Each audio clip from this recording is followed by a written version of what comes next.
Now, we're going to be starting off today talking about yesterday's game between the Cleveland Cavaliers and the Orlando Magic, which saw the Cavs take Game 7, pull off the biggest Game 7 comeback in NBA history, and secure their spot in the second round. So we left the show off on Friday talking about the fact that the Cavaliers had a 3-2 series lead. They had a chance to close it out that night against the Orlando Magic. And despite Donovan Mitchell dropping 50 points in the game, they end up losing that one because the rest of the team just did not show up at all from an offensive perspective.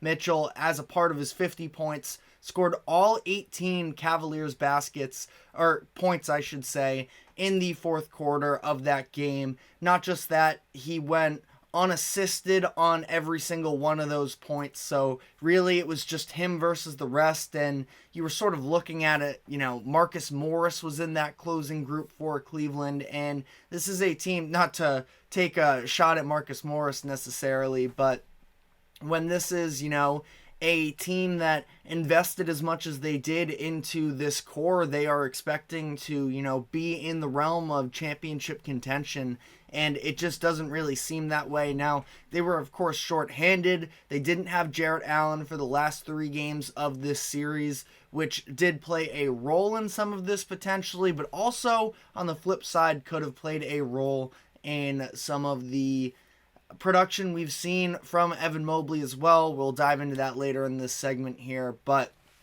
they end up losing on Friday, and then fast forward to Sunday afternoon, the Cavaliers are halfway through the second quarter, have scored just 25 points, trailed by 18, and it looked like things may have been over for them at that point, but they were able to overcome it despite getting booed from their home crowd at that point. It looked really bleak, but Donovan Mitchell, he had struggled early in that game. He got himself going and was the spark plug both from the production himself, but also you saw some of the leadership qualities of Mitchell that were really, they were really positive to see, because Mitchell is a player that, it seems like this year at least he was a little bit forgotten about because of all the injuries. He wasn't eligible for any All-NBA awards or such. So, Mitchell is a player that has been a postseason performer really since he first entered the league, and yesterday he showed sort of a side of himself that has shown the grown maturity with him since he first entered the league. What he was doing with Darius Garland was really cool to see. The fact that Garland was really struggling in this game. He missed 10 of his first 11 shots, and Mitchell was on the sideline with him, talking him through it, saying, hey, I'm going to need you in this game. And eventually he ends up getting it back to Garland. Garland had missed an open 3 look, but Okoro kept the ball alive. Mitchell got it back to him. Garland hits the 3, Magic call timeout, and Donovan Mitchell runs over to him, gives him a big hug, and it was, this sort of wholesome moment. And, at that point, the Cavaliers had sort of pulled away. The third quarter is really where they did their damage. Max Strus sort of showed some of his Miami side. He got hot from 3. And again, Mitchell was just continuously in this game, digging and getting to the rim. And some of his finishes and just his touch in the paint is so fun to watch from a shorter player.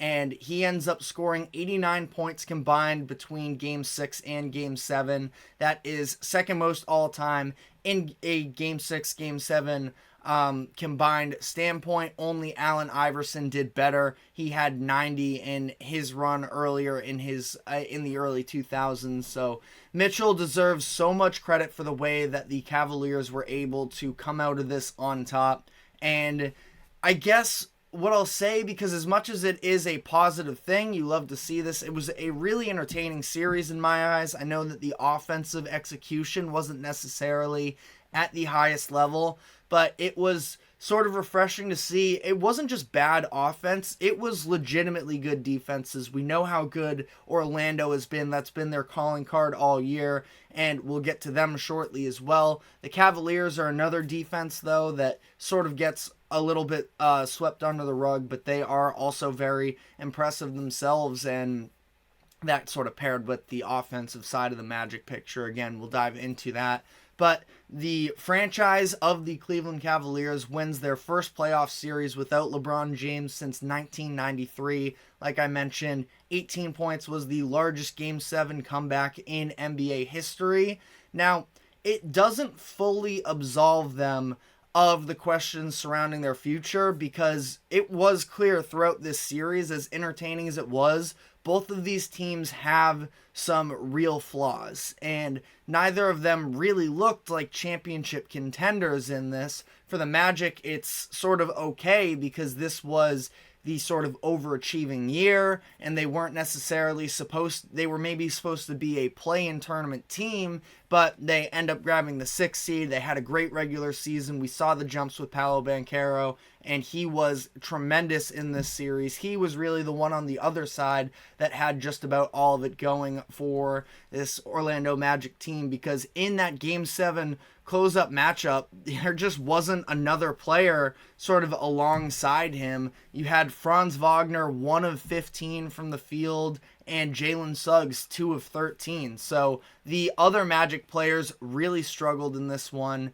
And, you could just see Paolo at the end. They did a sort of a close zoom in on him, and he was just absolutely beat. He got himself to the free throw line. It was 18 times. He shot 28 shots in general. And, especially in that first half is really when he was doing his digging. But it just seemed like, he is definitely going to need help, and the Magic have such a solid foundation around this core. Now, Franz needs to be a better 2, and maybe it comes with the fact that the rest of the spacing surrounding him and Paolo isn't necessarily there yet, but he became a total non-factor in terms of spacing it himself. Shot something below 20%, I believe it was, after the All-Star break, and he is a very promising player, but for somebody where I've seen, a handful of probably Magic fans talking about the fact that if you were to redraft that 2021 class, Franz would be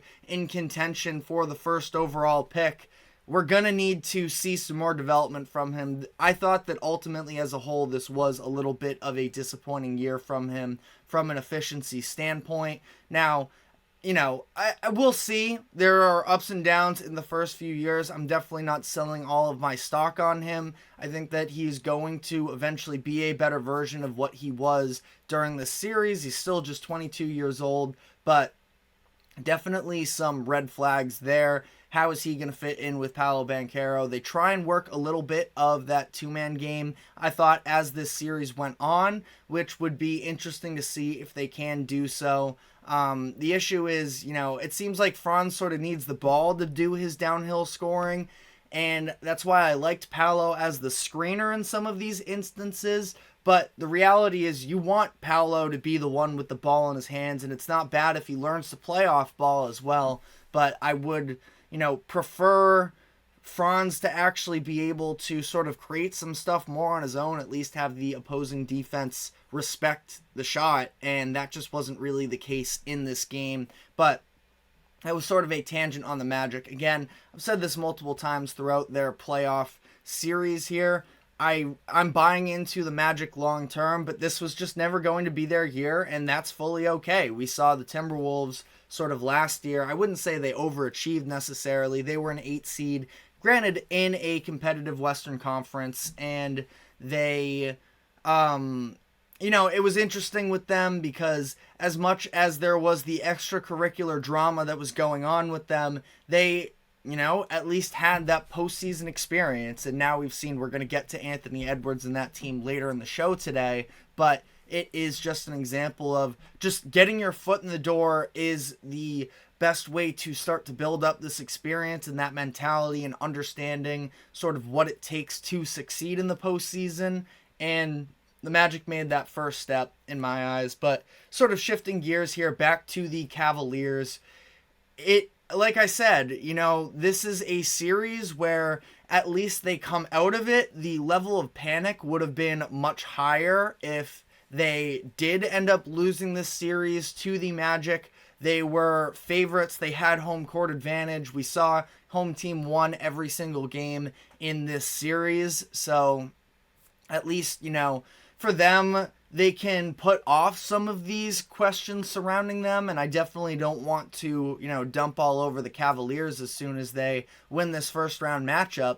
But at the same time, I do feel like there are going to be questions. We saw Mobley be a little bit more comfortable, he was definitely more involved offensively. Not that his scoring output was necessarily tremendous during this series, but I also don't know how much of a creator Jarrett Allen is himself, and I think that he is a player that every single team could benefit from.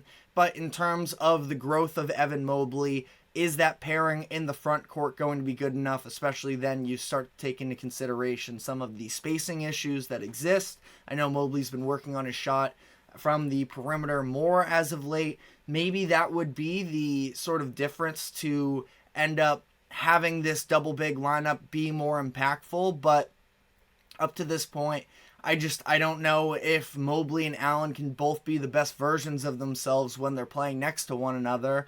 And you can sort of say the same when it comes to Darius Garland and Donovan Mitchell. Mitchell is definitely wouldn't consider him a point guard, but he is a little bit more of a combo guard than just a pure two. And we see he is able to take over these moments, and the way that he's able to attack downhill and, create for himself is so massively important.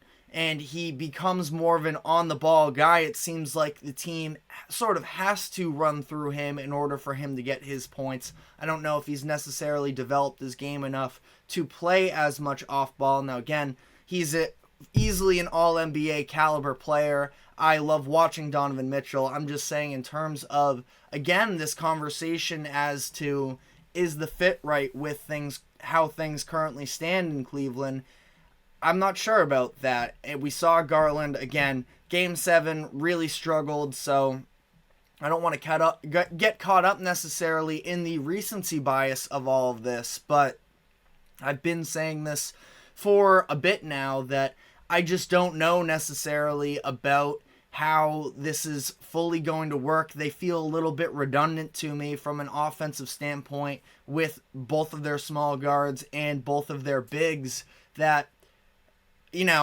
it's just a conversation that is going to be had one way or another. People were already, I'm sure, firing up the trade machine in terms of where's Donovan Mitchell going to go.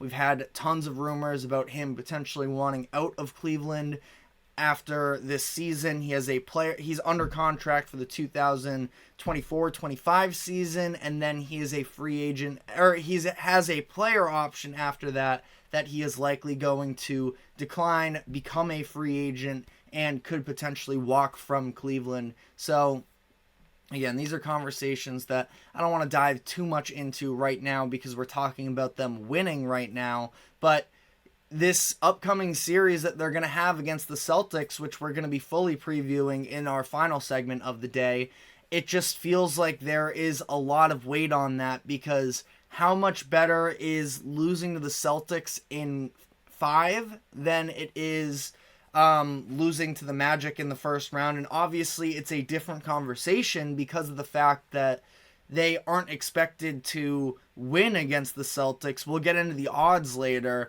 They are very, very much underdogs in this upcoming series against the Celtics, so it's not like they're expected to win.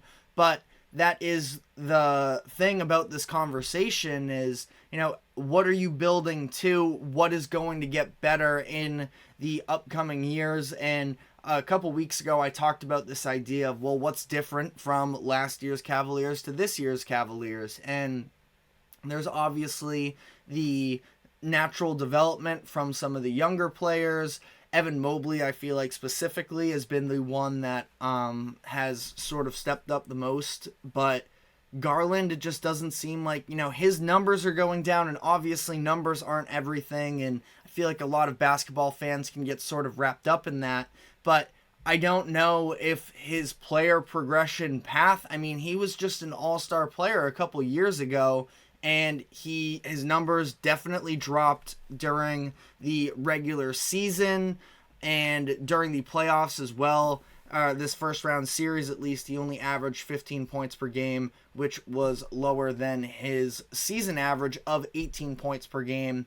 He has seen his numbers dip in each of the past 3 seasons. So, I don't know. Again, I'm not trying to necessarily be down on the Cavaliers after just winning this series, but it does feel like this is a team that is going to be in for a move this offseason. Now, again, we'll see how this pans out with their series against the Celtics. We're going to end this segment here because I have more thoughts on that Celtics-Cavaliers matchup that I want to hit later in the show, but we have some other things to get to first. So we're going to be taking our first break, and when we come back on the other side, I want to dive into the Mavericks beating the Clippers that took place on Friday night. Another disappointing early exit for the Clippers. So we will be touching on that right after the break. Stick with us. We will be right back.